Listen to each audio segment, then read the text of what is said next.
Good afternoon, my dear friends.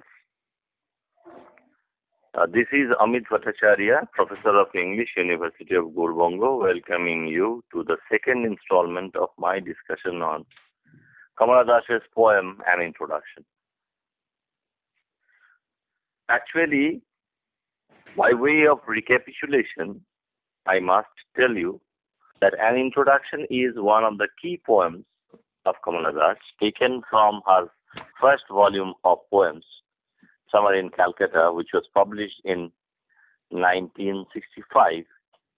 An Introduction, the poem, actually does justice to the title that the poet had chosen for this poem, because it is really an introduction to the poetic oeuvre of Kamala Das, touching as it does most of the concerns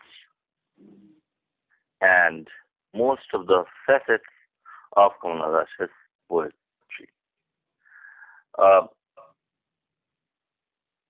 For the sake of our convenience, as I have told you in my previous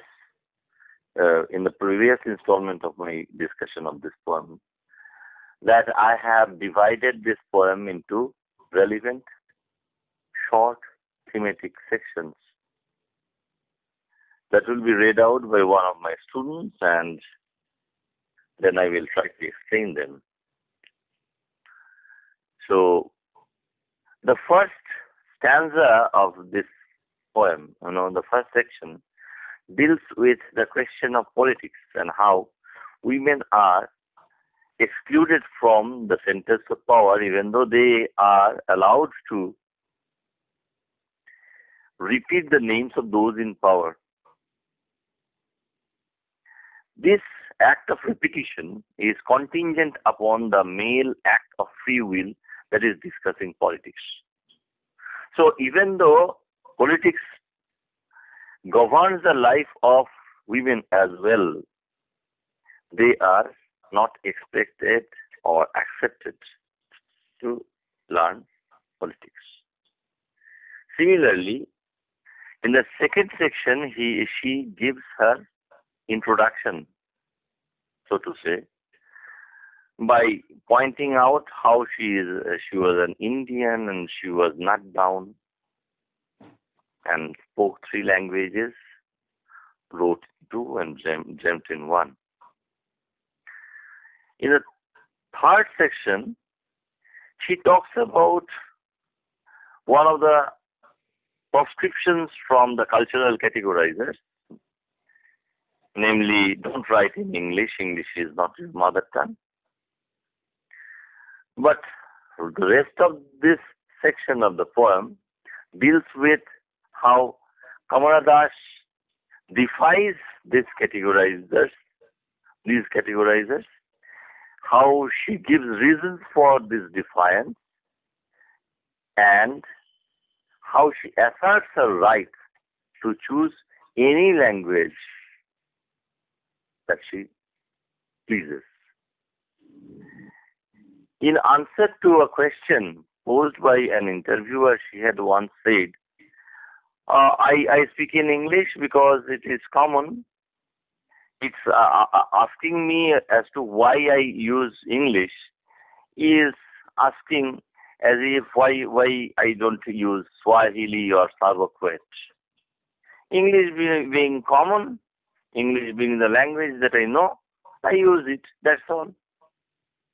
But the fact that that was not all is revealed by the resurgence of this particular question regarding the parasitical nature of the Indian literature in English in the Nimrana controversy, as I have already discussed. Now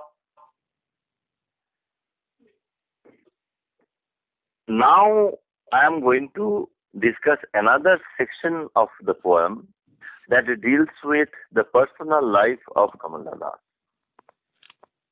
from childhood onwards. So let's begin reading the poem first.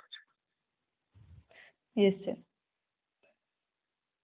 I was child and later they told me I grew, for I became tall, my limbs swelled and one or two places sprouted hair. When I asked for love, Let's stop it here. So she was child.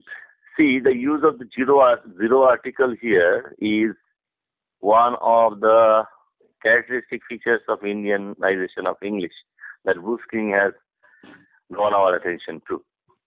Because often we use zero article whereas the native speakers of English use an indefinite article usually. For example, they would say, I am an American. I am British, but I am an American. Similarly, she is saying, I was child, not I was a child. Then they told her that she grew. So this growth was monitored by society. And she is as helpless here.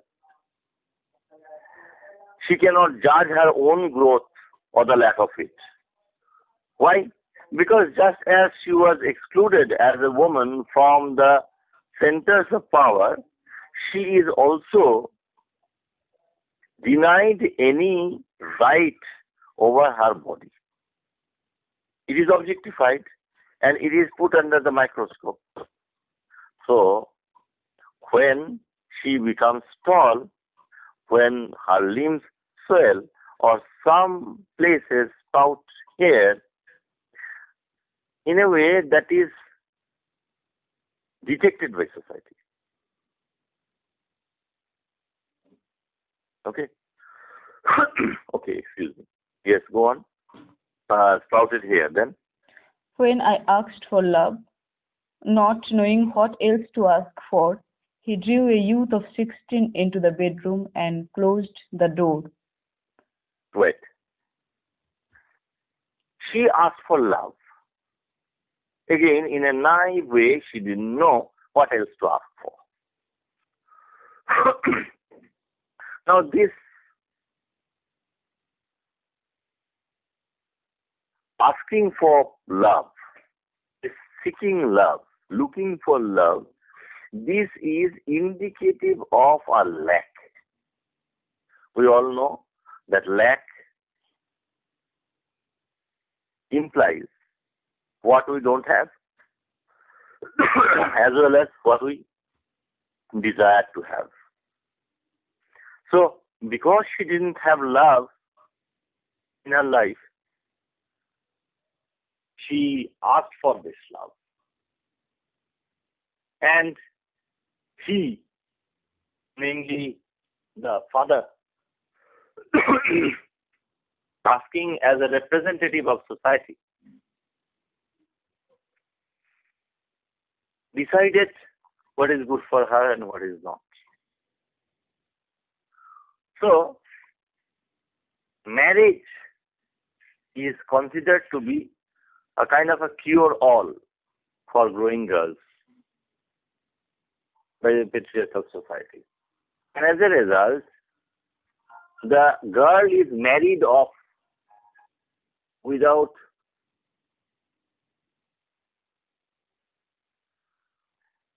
thinking whether she is ready for the marriage or not, whether she wants to marry or not.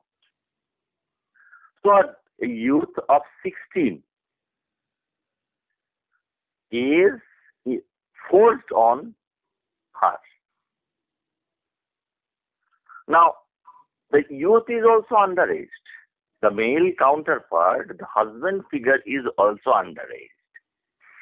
And obviously, the girl has just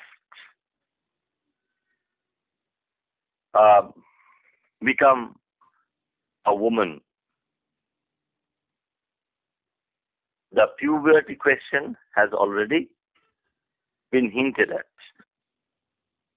And that is why the prompt solution that the father figure, working under the thumb of categorizers, social categorizers, uh, marries her off at a tender age. Autobiographical criticism will tell us how she was married off because she had failed in math at the age of 13. And closing the bedroom door is very, very significant because bedroom is supposed to be not only the place for privacy, but also as a sacrosanct domain held in great awe by patriarchal society. Once the bride actually crosses the bedroom door and comes in, or when the bridegroom gets in and the door is closed, obviously this is a signal for the consummation of the marriage. Because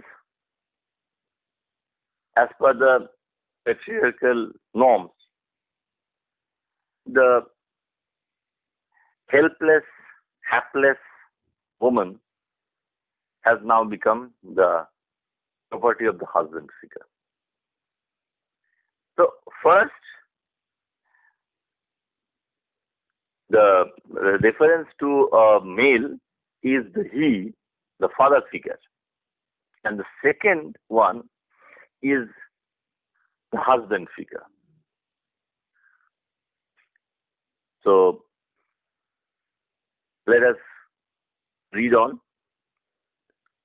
He did not beat me, but my sad woman body felt so beaten. The weight of my breasts and womb crushed me. I shrank pitifully.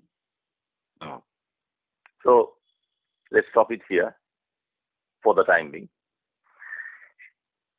That the male figure, that the husband figure did not beat her was a thing of relief, as if beating was expected or would have been accepted as well. But sexual intercourse for the premature, the premature way that it takes place, it is a burden and a crushing burden for the woman's body, which is not yet prepared for it. It leads to, obviously, premature sex leads to premature pregnancy and premature motherhood. The question of the burden of the breast, the weight of the breast, or the weight of the womb, crushing the young bride, leads to a psychosomatic shrinking.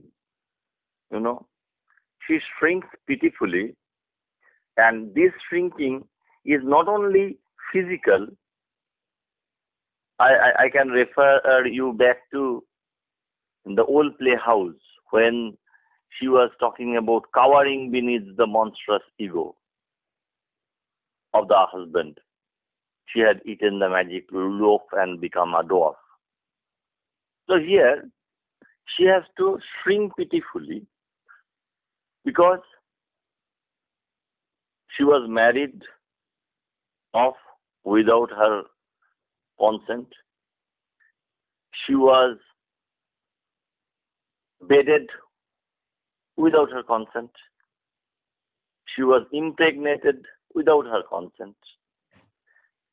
And she had to bear a child, that too without her consent.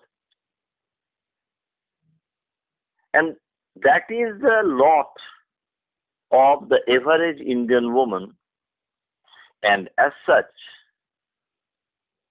this realization of shrinking. Okay, go on. Then I wore a shirt and my brother's trousers, cut my hair short, and ignored my womanliness. Okay. Now, when culture imposes strictures, strict norms that the individual has to groan under, the individual has to come up with alternative ploys for self-assertion or self-empowerment. As we have seen in some of Shakespeare's comedies, male disguise has often been a means of self-empowerment for women. We can think about Viola or Rosalind or even Portia. So,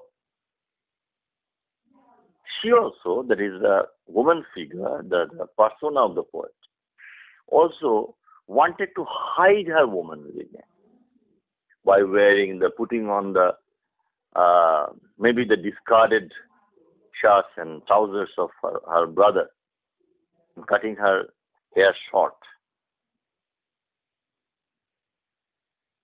But this attempt at disguise is sure to be seen through. Why? Because already she has become a mother. The weight of her breast has crushed her. So obviously the swollen breast will give her away. And let's go on and see whether society really sees through her, guys. Dress in sarees, be girl, be wife, they said. Be embroiderer, be cook, be a quarreler, Quarreler with servants. servants. Okay. Okay. So obviously, we had expected, as expert literary sleuths, you know, society of categorizers sees through the guys, the sad ploy of the woman to hide her femininity. And what does society command her to do? Read it again. Uh, Dress in saris. be girl, be wife, they said. Okay. So they said, dress in saris. Don't wear this male attire. And be girl, be wife. So that is your proper place. Don't try to rise out of your place, proper place, your appointed place. Because you are woman, some kind of a wife man, some kind of a lesser man. Okay. And what else? Be embroiderer, be cook, be a quarreler with servants. So these are the fit roles, the gender roles that society expects the woman to perform. And it is only when she refuses to do this, when she chooses or dares to write, and that to write in English, that the struggle between the constrictive culture and the constructive identity begins. Okay, go on. Fit in, oh, belong, cried the categorizers. Don't Yes, fit one fit word. in, belong. You have to fit in. There is a place for you and you have to fit yourself. into that place. And it is your responsibility. Society doesn't have any responsibility. Society doesn't have anything to do with it. You have to adjust. Okay. And fit in or belong. Because you have to belong. You have to belong. Even if you long for liberation, you have to belong to your place appointed by society. Yes, belong. Yes, go on. Belong, cried the categorizers. Don't sit on Okay. walls. Yes, don't sit on walls. Or peep Because into. walls are very dangerous. The walls actually are the boundaries. Inside, it is the homestead. Outside, it is the wide world. And if you sit on the world, you can jump in or out. That chance is not given to women. Don't sit on walls. Yes, go on. Or peep Don't. in through our lace-draped windows. Yes. If you peep in, if the woman peeps in through the lace-draped windows, obviously she will see things that she is not supposed to see. Because all the dictates, all the commands of the better society are directed towards women. Society doesn't say anything to the male figure. Okay, go on. Be Amy or be Kamala, or better still be Madhavikutty. Madhavikutty. Yes. So, be Amy, the pet name.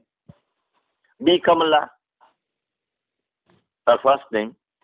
Or better still, be Madhavikutty. Madhavikutty was the pseudonym of the writer. Kamala Das's pseudonym, when she wrote post-fiction in Malayalam, she had borrowed it from one of her grandmothers, and this pseudonym is an assumed identity, a make-believe, something that is not true. That is better, because that gives you an alienated identity.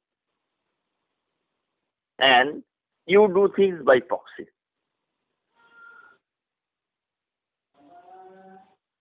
So, two things I would like to point out here. One, if you remember, in the previous discussion, of this particular poem and introduction, I was trying to point out how the command "don't write" in English was twofold. One, don't write, because you are a woman. Writing, as Anne French in one of her poems has also pointed out, is not to be opened to women as a possible act, because it actually becomes very dangerous. And so the woman is supposed to be girl, be wife, be an embroiderer, be a cook, or a quarreler with servants. She is not supposed to be a poet. And don't write in English. English is not your mother tongue. If you remember, that command, don't write in English, because you are an Indian nut-brown woman, you can be Madhavikutty, write in vernacular language. But you should not presume to write in English, because English gives you a wider audience that takes you from the discursive domain of India and Indianness. So, in this section, we have positive proof of the fact that society acting under the norms of culture imposes certain constrictions on the woman, which she tries to defy or subvert. But often she is not allowed to or fails to get the better of society. Okay. So society expects Kamala Das or her woman persona to fit in and belong and not try to rise out of the appointed place for a woman. Now let's move on. It is time to choose a name, a role. Don't play pretending games. Don't play Wait a minute. at. Wait a minute. So it is the time to choose a name and a role. Name, Amy, Kamala or Madhuri Kutty. And role, the role of wife, role of girl, role of an embroiderer, a cook, or that of a quarreler with servants. And here, I may point out, quarreler with a servant is a very, very suggestive role for the woman persona. So, if you have any anger, if you have a dissatisfaction, you vent it on people who are in a social hierarchy, who are placed lower than you. You are placed in a lowly position yourself, but the servants are placed in a lower stratum. So you can quarrel with them, not with your superiors. You're the husband figure, the family, society at large, working under patriarchal norms. Okay, go on. And don't play pretending games. Don't play at schizophrenia or be a nympho. Nympho. Okay. So the pretending games like trying to resemble a man in body by putting on male attire or resembling a man in daring to write poetry, and that too in English. Those pretending games should not be attempted by women because society through this wants to caution the woman that her attempts will fail. And any split personality characterized of a patient of schizophrenia is to be avoided at all cost. Because if such a disorder takes place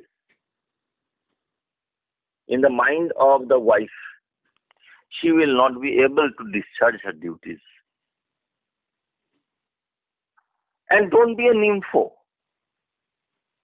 Now, having desires, physical desires, sexual desires, is something that is common for men. A man has his needs. As Ammu would say, and Mamachi would say, Ammu would actually mimic and critique. But Mamachi would say in uh, Arundhati Ray's The God of Small Things. So here we are reminded of that line. Don't peep in through our lace-draped windows. You should not be an infomaniac. You should not ask for new love experiences, new lovers, new sexual partners. Because physical desire is denied to you as a woman. And the contrast very easily comes to our mind. Because the woman is not only prevented from being a nympho, but also cautioned against peeping in through the lace-draped windows of her in-laws, maybe the rooms of her in-laws or husband even. So, go on. Don't cry embarrassingly loud when tilted in love. Yes. Now, jilted in love in this context, in the marital context, can mean two things. Number one, being neglected, but at the same time, it can hint at infidelity. So, even if the husband proves a philanderer, a double dealer, he should be condoned. He should be excused because he has his needs. But when you are jilted in love as a woman, you should control your passion, control your emotions. So, these are things that the woman writes. As Helen Sisu has taught us, I must write woman, just as man should write man. Now, that is the thing that patriarchy tries to prevent with all its might. Because if such outspoken expressions of a woman's helplessness and the patriarchal society's raw deal is brought to the surface, is brought before the reading public, that can only shock and that can give a bad name to the family, to the society of which Kamala Das or women like her are only poor parts. I hope to continue this discussion in the last last and next installment of our study of an introduction. Thanks for watching.